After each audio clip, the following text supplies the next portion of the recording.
A house is made of wood and stone, but only love can make a home. Welcome to the RepcoLite Home Improvement Show, helping you make your home into one you'll love even more.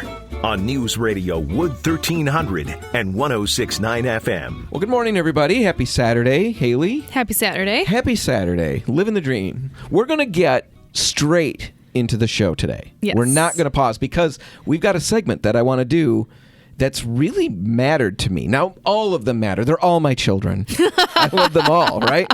But this is one of those, there's a handful that really have impacted how I look at things. Right. So that's going to be right off the bat. But we want to give you a quick highlight on what else is coming up.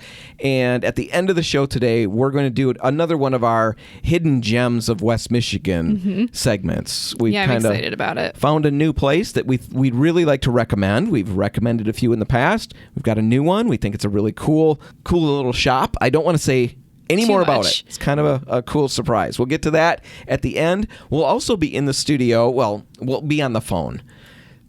Force a habit there. We'll be on the phone with Nick Sargent from Johnson Carpet 1 in Granville, talking about how to use area rugs to define a space. But now, that's what's coming up. Now let's get to the thing that I'm really intrigued about. And you, like 2 weeks or so ago, went to visit a friend, and you kind of came back with a story about books and... Well, my best friend Amber lives in Moline, Illinois with her husband Mitchell, and Mitchell used to work at used bookstores, and before that he was a big reader, but of course when he worked at these used bookstores he got a crazy discount on books that are already cheap, so he amassed this giant collection of books. I have a giant collection of paint. And it's less usable over time, but he's got books. That's cool. Everything from, classic literature to comic books. And I pointed it out as a personal library, and he was kind of taken aback. Would you consider this a personal library? Do you know anyone else that has this many books? Right. Yeah, it's a personal library. And it takes up their whole dining room. See, and you talked about that, and we had already been kicking around the idea of tackling that as a project and proposing that as a project. We hear about man caves and she sheds and all of that, and they all have their place and their value. But what happened to the library, the personal library? Right. They're pretty eccentric. Right. They can be so much fun, and anybody can do it. And I think that's what's really cool about your story is that he didn't consider what he had a personal library. Right. A lot of us don't. I've got a lot of books. I never thought of it as a personal library. But now I'm thinking about where can I find a space and really do this, because it can be so much fun and so cool. Yeah. So that's what we're going to talk about. Now, right off the bat, if you love books, I guarantee you've probably got an ebook reader of some kind. Whether it's Kindle, whether you do that on your phone, and those are super cool. Yeah, they're really practical. Really practical. You can carry 50, 60, 100 books, whatever, as many as you want to buy in your pocket. And that's really amazing. And yet, when you really get down to it, the more that we use those things, the more I use those things, the more I realize I miss literal books. Yeah, of course. The other day, I grabbed a collected short stories of Flannery O'Connor. Okay. And it's a literal book that I had. And the fun I had flipping through the pages, the smell... It's a whole experience. It's not just this cold object that we use for everything else already. It's not a separate experience anymore. Yep. Now you're getting texts that are popping up on the screen. It's harder to kind of indulge in this world. Right, exactly. So books have a definite place. Ebooks are cool, but they are cold. They're digital, impersonal. You can't share them, really, not easily. Not easily. They're not visible to other people. People come into your house, they see all your books, and they judge you. Yeah. Based on what you're reading. It's so true. You seem like you're smarter than this, but this is what you choose. But that shouldn't matter. That's the thing. Books are great. They're a window into who we are. Really nothing says more about us than the things that we're incredibly interested in, and those things are all represented by these books that we hang on to and keep. Absolutely. Right? So why not use them for more than just something that we read from time to time and then keep tucked away wherever. Yeah, they can be part of your design, part of your home. And how better to do that than by creating a personal library? So let's talk about a couple reasons why personal libraries would be cool. I mean, we've already covered some, but first off, they offer themselves as a private retreat, for quiet, for study, for just rest. It creates a really unique atmosphere in our homes that I can't think of another room that really does that. No, I don't think there is. The old-fashioned study, perhaps, Because really, like every other space, I mean, especially with TVs and everything else now, our living rooms are kind of a passive space. But I think a library offers some kind of active participation from you, which I think is really good for us. Right. A library is a great place for personal retreat. Just quiet, rest, whatever you want to do. Another thing, they're a great place or a great way to display a collection. And it's really important to make the case here that when we're talking about a personal library, that doesn't mean that it has to be just books. Right. This can be other things that you collect, whether it's antiques, oddities, art, whatever it is. It can be mixed throughout these bookshelves or space.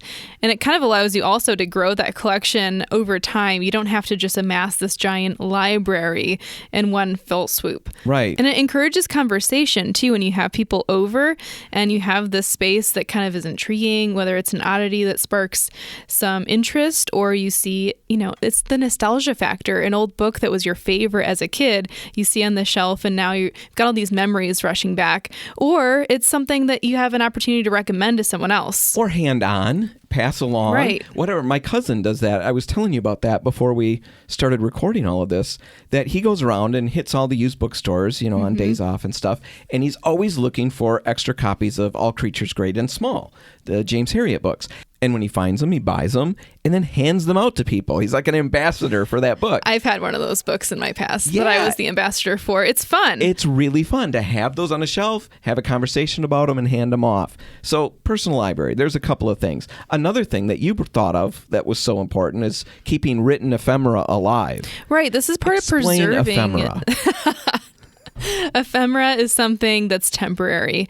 Books are paper. They can essentially dissolve over time. So we're preserving this material that would otherwise just be lost, I guess. All right. So you've got all of those reasons. And one last one that I think is really huge is that designing these spaces gives us a lot of room for creativity. Definitely. And one of the things that I really like about this concept or this part of the idea is that I've started to branch out a little bit in my design at home based on our Iris Apfel event and all the different stuff that we've talked about regarding her and how she stressed it's important to find things that we love, even if they're a little silly, even if they're goofy, and incorporate them into our design. It doesn't have to fit into a style. Right. Well, I've started to do that, but it is tough. And one of the things that I've got is a great big, I don't even know what it is, terracotta-like material frog. He's a big clay frog. And I don't know if he's found his right place yet in the living room, but I can guarantee you that in a library he would, because a library space by very nature is eccentric to some extent. And all of these things can find their place there. And I would have a little more freedom to expand the boundaries just by having a space like that. And the fun of expanding the boundaries, I really can't put words to it. No, it's endless. All right. Now, we're going to take a break. And when we come back, we're going to dig into what exactly you need to do to pull this space together. What kind of things you need to consider. What kind of things you should keep at the front of your mind. We'll talk about all of that just ahead. Stay tuned.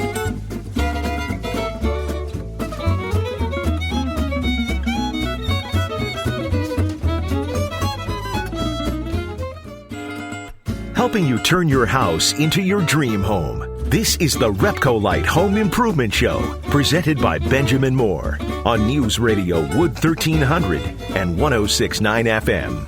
And we're back, and we're talking about personal libraries.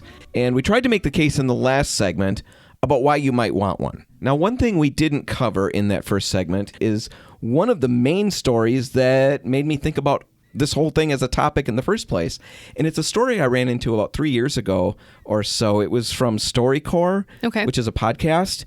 And basically, this one was about a 3-minute story. It was a guy telling his daughter about how he grew up in the New York Public Library. And he literally grew up in it. He and his family lived there. His dad was the janitor. And when he was a little boy, for a span of, I forget how many months, that was his home. That in itself is a story. I mean, that sounds like it's out of a book. It does. It sounds like it should be a movie. I guess I should have said a story since that's what we're talking about now. You're way ahead of me on that. But it's a great little story that he relates to his daughter, and then they record it. I'm going to put a link in the show notes so you can listen to it. It's really worth the listen. But, the basic premise, the thing that really spoke to me is he talked about how he loved living in that library and how during the day he had to be so quiet. It's a library. Right. It's got to be hushed. His mom was always on him. You got to be quiet.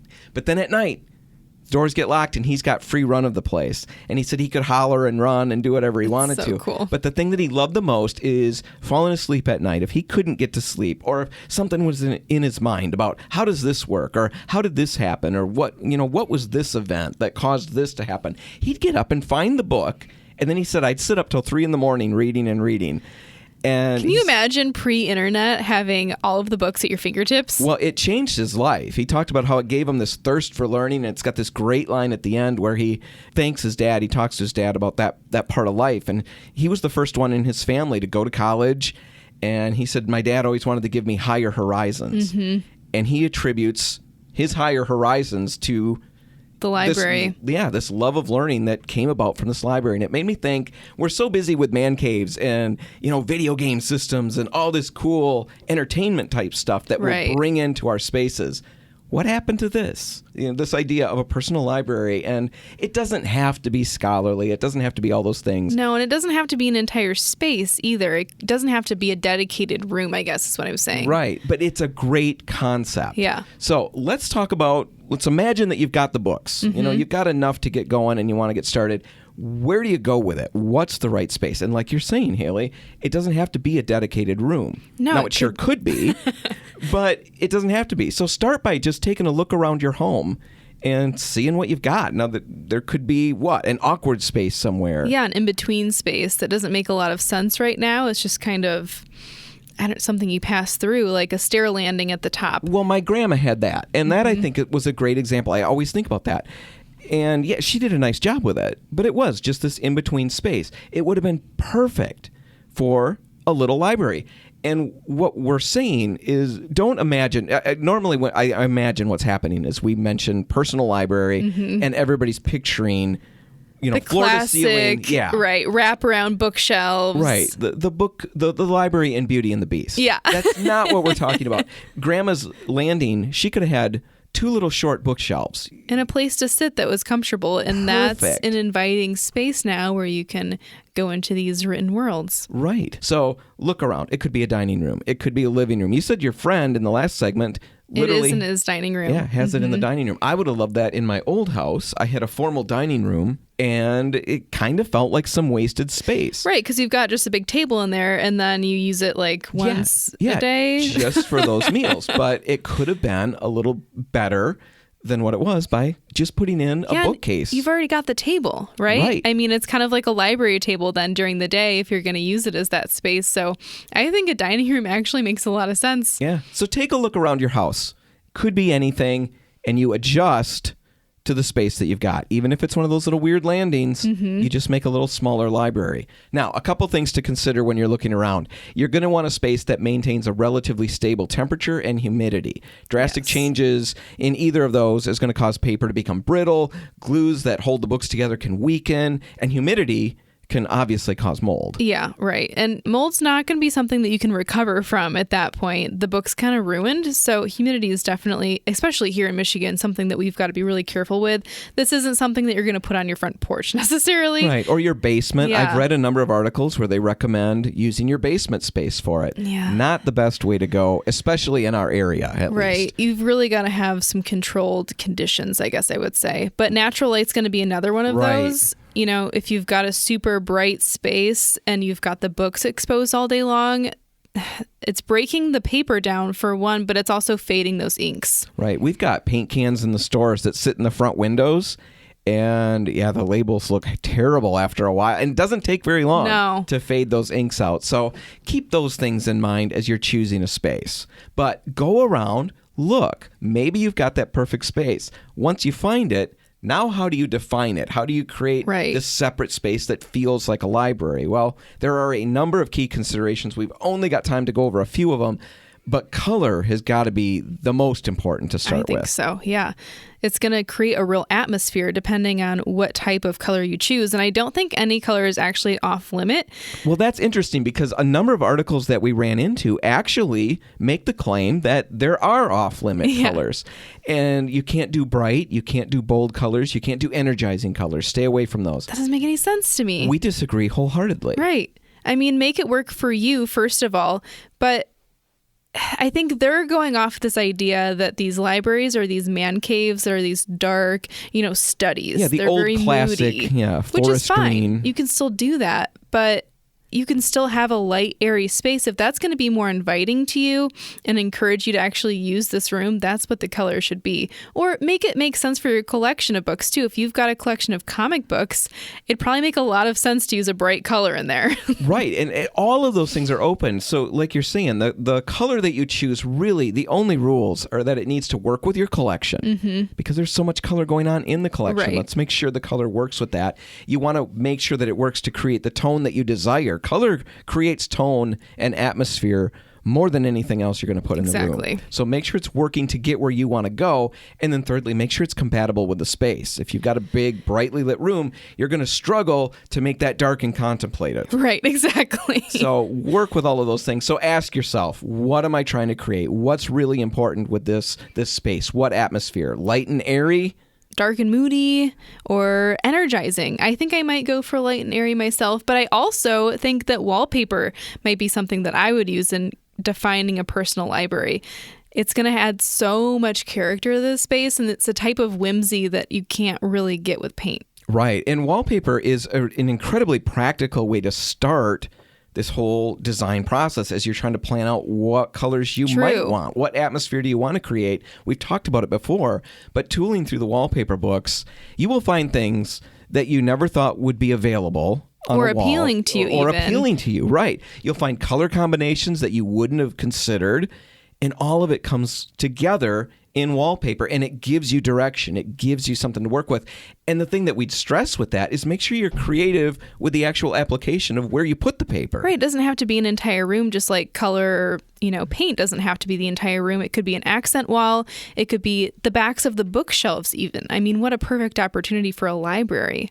Right. Just keep it something simple, I would think, but, a texture, a visual texture, something that's neutral in nature can really give a lot of visual appeal and provide a great backdrop for the books that you put out. And if it's smaller, that's going to work with a smaller budget too. Yeah, exactly. So wallpaper color will help you get where you want to go. Just stop out at any RepcoLite Port City paint store. Tell us what you're working on, and we'll help you figure out how to get there. Now, another consideration that's super important is shelving, making sure you get the right shelving. Where you're going to have these books displayed is kind of going to shape the library itself, and it's really dictated, I guess, by your space, whether it's an entire office that you're dedicating where you could actually have some built-in wraparound shelves, or if it's going to be an in-between space, finding the right size shelves or, building your own to fit the space. Right. That's important. Another thing to consider is shopping around and finding at, antique malls, thrift stores, things like that. Yeah, it can be inexpensive. Right. And they don't even all have to be of the same style. Yes. Because if you paint them, a single paint color over all of these varying styles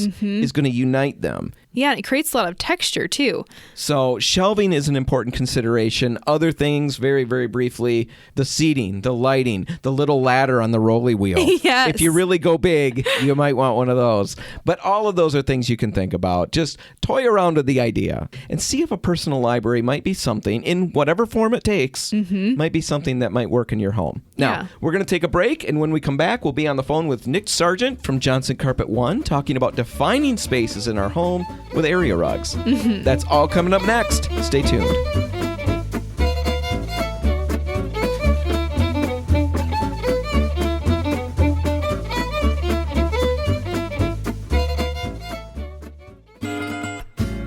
If you want to take your DIY skills up a rung, the RepcoLite Home Improvement Show is here to give you a boost on News Radio Wood 1300 and 106.9 FM. And we're back. And Haley, open floor plans. Lots of people have them, and lots of people love them. I always like little spaces. I do too. I think we're the rare ones, though. Yeah, everybody wants an open floor plan. And there's a lot of good that comes from that. But sometimes the spaces just blend together. And sometimes people do want to turn like a sunroom into a room that literally feels like its own space. Or we just talked about in the previous segments about creating a personal library. Exactly. And we talked about using an awkward space or an in-between space. An in-between space. And how do you make that feel like its own thing? Well, there's a lot of ways you can do that. You can do that with color. That's a big one. But you can also do that with flooring. And so we're on the phone with Nick Sargent, one of the sales designers at Johnson Carpet One in Granville, and we're going to talk about just that. Nick, thanks for being here. Thank you. Let's just get into this. We're talking about defining spaces. Give us some ideas from your perspective about using flooring to define a space. The easiest and the most simple way to do it is area rugs. Okay. They come in multiple shapes, sizes. The designs are endless these days. Right. The looks are endless these days. So those can help define a space and separate, kind of the main maybe focal point of those great rooms versus, maybe a little sittings area, or you guys mentioned maybe a library or a library nook. Or, now we're starting to get into where they go into the large sunrooms and kind of differentiating the spaces or giving them their each own personality. Yeah, personality is a good way to put that. So talk about, texture, color options. If we've got multiple spaces that we want to define, for example, in an open floor plan, do we use all the same style of rug?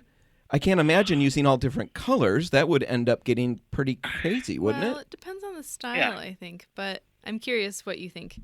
As long as they coordinate or there's a flow to the overall design of the home and everything. So, and that's going to play into furniture and maybe if you have throw pillows and things like that, or maybe there's a piece of artwork, and kind of making all those decisions together, and help making the area rug. Sometimes we'll pull it all together.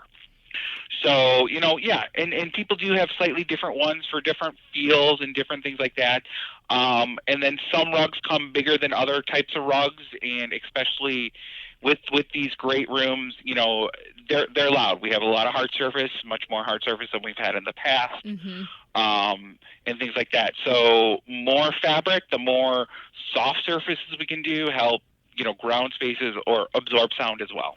Right. Yeah, that's a good point. I hadn't really thought about sound, but in these open spaces with hardwood floors, that would be kind of a big deal too. Oh, yeah. Well, that's in texture and color we're talking about there, but I'm curious about size too, because I'm wondering if you need, or if there's a good rule of thumb for considering the size of furniture in a space and how that dictates the size of rug. In the past, there was more rules on the size of rug, like usually the rug went under the front of the furniture legs. Okay. Like dining room tables, they should be 8 inches off the end of the table and things like that. Gotcha. But we don't really do, we can play with those rules much more now just because we have more options. And there again, we're building bigger houses, bigger rooms, and bigger spaces. Bringing the area rug all the way to the back of the furniture or even past the furniture, because you might have a sofa table behind a sofa and things like that. There again, more, soft surface, more sound absorption, and can help quiet a space or define a space. Well, I guess that makes sense, too. If we're talking about these open floor plans, you are a little bit more open as far as rug sizes, because before, you would have had a wall there. So Yes. It would have been limiting. It makes sense there was rules of thumb with that, and now it's a little bit more flexible. Yes. See, for me, I like the rules. I'm a rule follower. You are. Yeah, my kids pointed that out. I didn't realize it, but Hannah, my youngest, was telling the other kids, guys, you just don't get it. Dad's a rule follower. And so when the rules are removed, I really don't know what to do. So I'm not a big fan of this. Part of that plays into is for a lot of years, most rugs are made overseas. They are made in like Turkey or, India or China and Asia. And we have these standard sizes, and some of these standard size rugs, like say, just not an 8x10, but they would be 7'9" by 11'2" and these very defined sizes, but they don't fit American households. We're these great rooms. They're not meant for those spaces as much. So, that kind of helps throw out the rule book a little bit because, not everybody can make some of those standard sizes work in their households. Yeah, I've been in that situation before. I've ordered an area rug off of Amazon. And it's very specific sizes that you're able to get. And none of them really felt right for what I was working with. So I really struggled with that in the past. So what are you talking about offering, Nick? Do you have custom sizes or just more sizes? Okay, custom. Yes. So pretty much here at Johnson's, we can take any carpet we have on the floor and we can turn it into an area rug. Most manufacturers have an area rug division where they'll take the goods and they'll fabricate it however we want it done, and then they'll ship the final product to us. Or, we also have a couple local rug fabricators where we can, design a rug for you, send it out to them, and then they will fabricate it for us. Cool. All right. So okay. that could be very custom then. So we've talked about hard surfaces and putting the rugs on those areas. I guess I'm curious about carpet. I've seen that over and over again. It just seems strange to me. It's a very old design style. It's one that's been around for a very, very long time. Is a lot of times, because hundreds of years ago, we didn't have as many options as we did in carpet. We just had wool carpets, and we tend to have like 3 colors in wool carpets. Sure. So, and then, people would get area rugs from Persia or other parts of the world, and they would throw it on top of it to give room color. So layering area rugs is a very, very common thing. You see it a lot on, the East Coast or the West Coast. Typically now you would probably want to do a very tight carpet underneath, or something low pile, maybe not pattern to it, and then you could layer on top of that. And that's not going to damage that carpet over time? No. Sometimes you'll have to have the correct rug pad in between, but other than that, no. Because a lot of times you'll see, maybe a sisal rug, and, sisal rugs can be kind of prickly and kind of not the nicest, softest thing to lay on. Right. And then you might see a shag rug on top of that, or you might see a pattern rug on top of that, and then sometimes people will throw maybe a cowhide on top it all off, So you can really layer with these different piles and textures. See, I would be sucking up the edges of it with the vacuum all the time. Yeah, I know what you mean. People like me shouldn't have an expensive area rug. I should just have something inexpensive.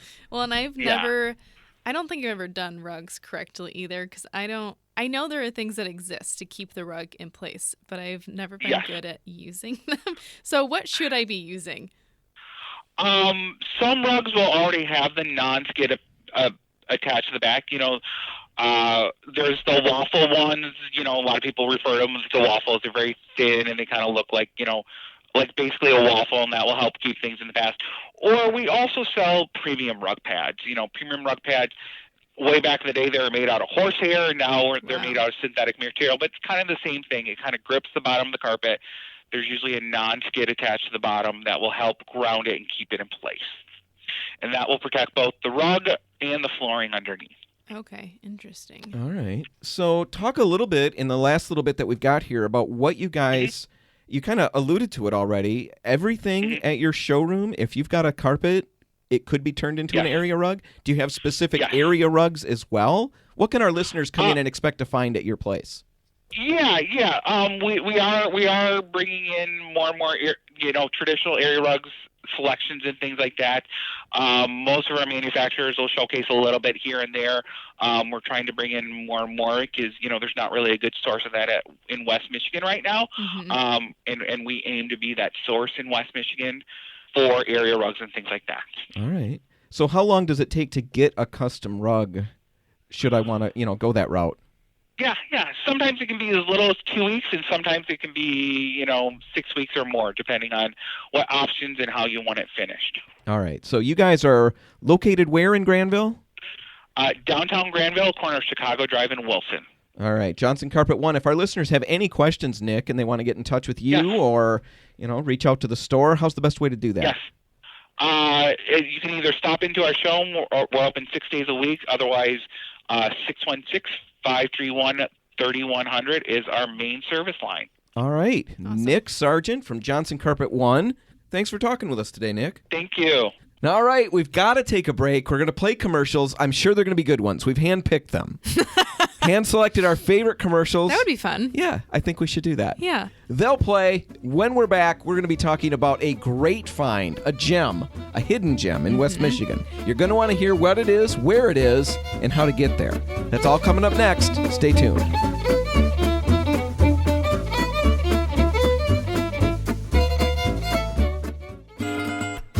If you want to take your DIY skills up a rung, the RepcoLite Home Improvement Show is here to give you a boost on News Radio Wood 1300 and 106.9 FM. Well, Haley, a number of weeks ago, I think one of your first episodes on the show, right? Yeah. We went and decided it was winter and it was snowy. And we thought, what can we tell people to do? Or encourage. We don't tell anybody to do anything. I tell my children. Demand. We have a list of demands that we want everybody to pay attention to. No, we were trying to encourage people. There's fun things to do, right? Yes, definitely. And maybe things you hadn't thought of before. Exactly. Things you may not have even known existed. And we found the Muskegon Winter Sports Complex. Yes, I went luging there for the first time, and that was quite the experience. We highly recommend that place. And you went to Wally's Treasures and Antique Mall? Yes. Wally's Treasures in Grand Rapids. And again, just a lot of fun. It was a place I didn't know about. And when I got there, I wanted everybody to know about it because great prices, a lot of stuff to see, just a great way to spend an afternoon. Had a lot of fun with the kids. Well, we found another one that we want to talk about, and you stumbled into this one. It's the Heritage... I can't even remember how. No, I don't remember how either. We were probably working on another segment, and we ran into the Heritage Company, Architectural Salvage and Supply in Kalamazoo. And they've got an interesting story. They've been around for a long time, established in 1986, and they talked about having a huge collection of basically restoration-type hardware and materials. Right. Doors, windows, doorknobs, bathroom stuff. I mean, you've got tubs, sinks. So it's a pretty good variety of anything that might have been broken or need to be replaced. They've got grates even, like air return vents, all of that stuff, which I love. I love the detail in those old ones. The new ones are just like, meh, whatever. Right. Well, it's a really interesting place, online at least, and we love the idea of the work that they do. They're saving these old architectural elements. And there's just so much that we get out of that. The ability to reuse these things. We can add character to a newer space in our homes. Right. Because a lot of these really old features of architecture are super popular right now in design. So it's important to have these old things that we can bring in, I think, and not necessarily have to depend on these replicas or whatever, because these are the real deal. The real deal. High quality pieces, and it's just important that they're saved. That's really interesting. Also, so much of this can be repurposed, using it for crafty projects, things like that. Old windows. Yes, it's a perfect example. Exactly. And also, finally, of course, it's a great place to have if you are restoring an old home, a historic home, and you need to find, period accurate pieces or materials, elements, places like this. It's not as easy to just go to a big box store to find something when you break whatever it is. You can't. Not for some of these pieces. And places like this, it's like a real tangible catalog that you walk through. So anyway, that's what it looked like online. We decided we'd go and check it out. And after we found parking... Yeah, that was and we found out, again, that I'm a rule follower. and I am Haley not. doesn't care. She's so busy we'll just park here. And we'll be fine. And I'm playing out a million scenarios in my head. We're going to get a ticket. It's going to get towed away. I might even get yelled at. Yeah. And if we get yelled at, do you know what that's going to feel like? When do I get my grown-up card? When do I not care anymore? I don't know. But anyway, we finally found parking that was acceptable to both of us. And we went in, and it's quite a place. It's really overwhelming at first because there's so much of each of these categories. And the first thing that caught my eye was all the lighting.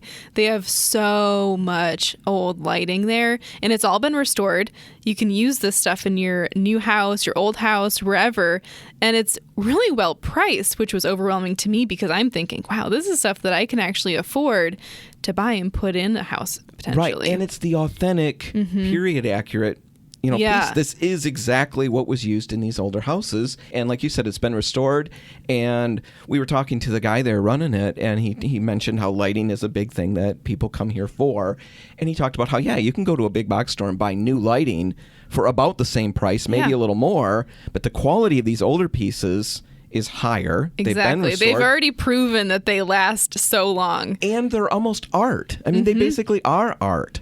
And it's fun to have that, especially if you've got that old space and you're looking for something that's going to fit with it. Yes. Yeah, this is a place. Replacing those like 80s fixtures that, maybe the old house was updated throughout the years and now it's like this mishmash of time periods. I think this place is perfect. A lot of interesting stuff in lighting. Doors, he mentioned, that was something that people travel from all over the area. Yes, that and was beyond. so cool to hear that people are coming from Chicago and further. Yeah. Just to find a door. Yeah, to look through the selection of doors. They had an entire basement full of doors and windows, but tons and tons and tons of doors. Yeah, old multiple doors of floors. almost any size or any style, multiple sizes.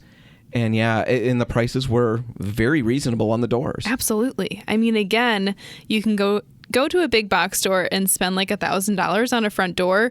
These old solid wood front doors are $250 here. Yeah, and the interior ones range from 70 to 90, around in that area. So tons of doors, a lot of windows. If you're looking for little crafty projects with windows, I've never been in a place that had more windows I haven't available. And that wasn't even the thing I wasn't even thinking that I'd want to do any projects with windows. It's not where I'm going with things. But when I saw them all, right, I was thinking, is there a way? Because there's so many cool things here. Well, it makes me actually think of those greenhouses that people build out of old windows that they kind of quilt together. Yeah. I think that would be really cool. But it's definitely one of those things that I think you can get crafty with. You're not necessarily going to replace like a nice energy sealed vinyl window with this like old lead glass. Definitely, it's more crafty in that regard.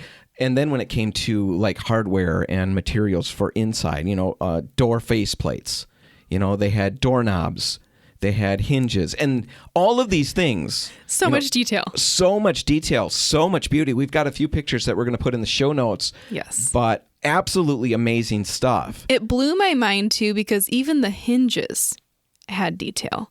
Something that's totally hidden the majority of the time that none of us are really paying attention to, they paid attention to. Right. No, they had entire rooms and bins full of pretty much anything you can imagine hardware-wise. Yes. Knobs for cabinet doors, for furniture. They had furniture casters of all kinds of sizes. If you've got antique furniture and you need to restore it or you want to restore it, and sometimes they had those casters on them and you can't find exactly what used to be there. Right. The Heritage Company, they had it right in Kalamazoo. You can walk in and grab it. And all of the materials for doors, like we talked about those face plates. But, if you've got just something plain and simple, my old house had those. And there were a couple of doors that were the original door, but those materials were missing. I see. And I couldn't find them. I didn't know about places like this back then. That would have been a perfect way. I could have found exactly what I needed right there, and now the whole house feels connected again, rather than a couple that have some weird faceplates. I also had at the old house the crystal cut doorknobs. Oh, yeah, I love those. But then there were two doors that they couldn't find those anymore. So they ended up buying something that was new, but was also like a glass door, but it didn't look the same. Yeah. That always bothered me a little bit. Again, here's a place where you can find what you're looking for and get everything consistent if you're trying to restore. Exactly. And they still do have other antiques mixed into, chairs, other furniture. So they've got a huge variety. It's definitely a place to spend an afternoon. Yeah, definitely check it out. The Heritage Company, Architectural Supply and Salvage. You can find them online at heritagearchitecturalantiques.com or check them out on Facebook. And that's all the time we've got. Another episode gone. Just like that. The best parts of life go fast, don't they? It's true. Yeah, and I think this is one of the best. Probably for everybody listening. Everyone don't you think? In the top 5? Yes. Anyway. This is their best time spent. Wow. If you missed it, and you want, or more likely, you caught it and you just want to recatch it, Or recommend it to a friend. Or recommend it to a friend. You can find it online at RepcoLite.com. And while you're there, you can sign up for the podcast, and you'll never miss an episode ever again. Also, check out our Facebook and Instagram page. We're going to be posting some of the pictures that I took from our visit. You'll check those out. Plus, we want to see your pictures if you end up visiting the Heritage Company and Architectural Salvage yourself. And if you end up doing a project with them, we'd love to see that. Love to see what you work out. Anyway, whatever you do today, make sure paint's a part of it. All of the RepcoLite and Port City Paint stores are open till 3, waiting to help. I'm Dan Hansen. And I'm Haley Johnson. Thanks for listening.